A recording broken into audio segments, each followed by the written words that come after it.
1, 3, 5, 4, 1, 3, 4, 5. Tepuk jenis 5 kali.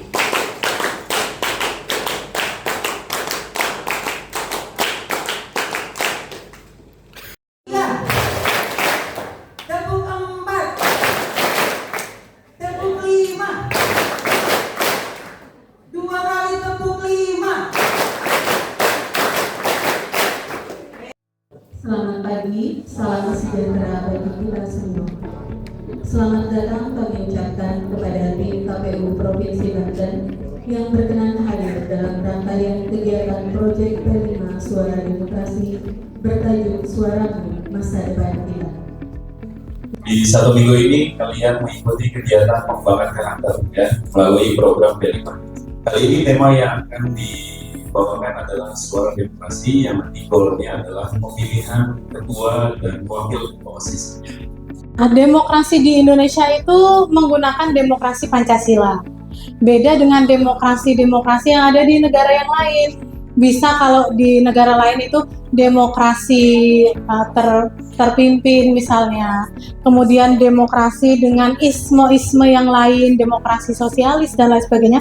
Nah, kalau di Indonesia itu menggunakan demokrasi Pancasila, di mana Pancasila itu menjadi dasar norma, undang-undang, dan hukum positif. Hukum positif itu adalah hukum yang tertulis. Jadi kita kan sebagai rakyat diwajibkan untuk memilih kan. Tetapi yang kita pilih ataupun ketua atau wakilnya biasanya tidak menepati janjinya. Tapi kita sebagai rakyat tuh harus ya ikhlas aja. Karena kan itu yang sudah kita pilih. Ya, terima kasih. Oke. Izin ketuhanan. Seperti yang kita ketahui sebelumnya, bahwasanya di Indonesia ini kita memiliki keberagaman dalam beragama, betul? Islam, Hindu, Buddha, dan masing-masing. Nah, nilai demokrasi prinsip ketuhanan ini mencakup atau merujuk kepada kebebasan setiap warga, setiap rakyat di Indonesia untuk beribadah sesuai dengan kepercayaannya masing-masing. Contohnya, ketika di Bali itu kan kebanyakan atau mayoritasnya beragama Hindu, betul? Nah, ada pula petani di Bali itu yang agamanya selain Hindu kan. Pada saat merayakan Hari Nyepi, agama lain harus bisa bertoleransi terhadap Hari Nyepi itu. Ya mungkin segitu aja dari saya. Kurang lebihnya mohon maaf. Terima kasih.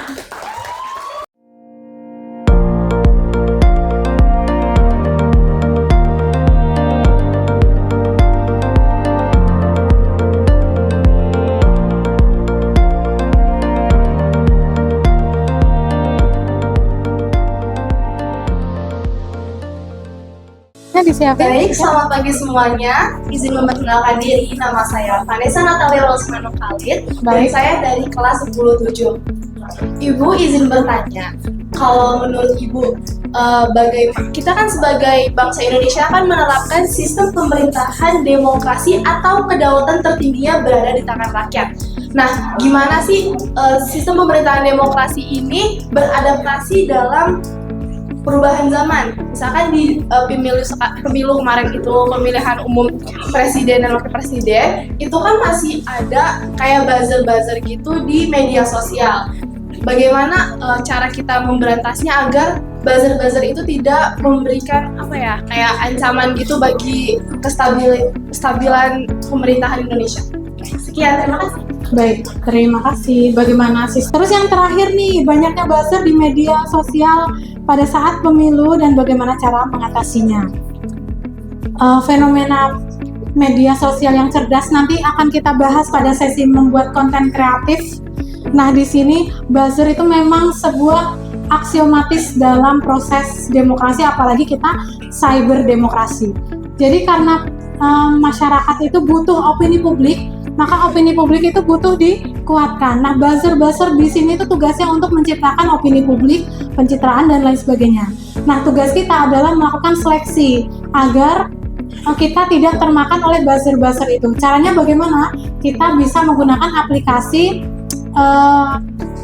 anti hoax ya, cekfakta.com, kemudian ada itu dari salah satu mitra KPU, dia itu dari Cek Fakta, metadata itu bisa mencari, mengklasifikasi mana berita hoax dan mana berita yang tidak benar. Itu, nah kalau misalnya adik-adik belum puas dengan jawaban kakak di sini, bisa nanti menghubungi Pak Rahmat untuk langsung chat di WA kami KPU Provinsi Banten, dan nanti mungkin akan kita jawab lebih lengkap lagi atau kita serahkan kepada pimpinan untuk dijawab lebih kompleks lagi. Sekian, terima kasih. Kita lanjut ke sesi 2.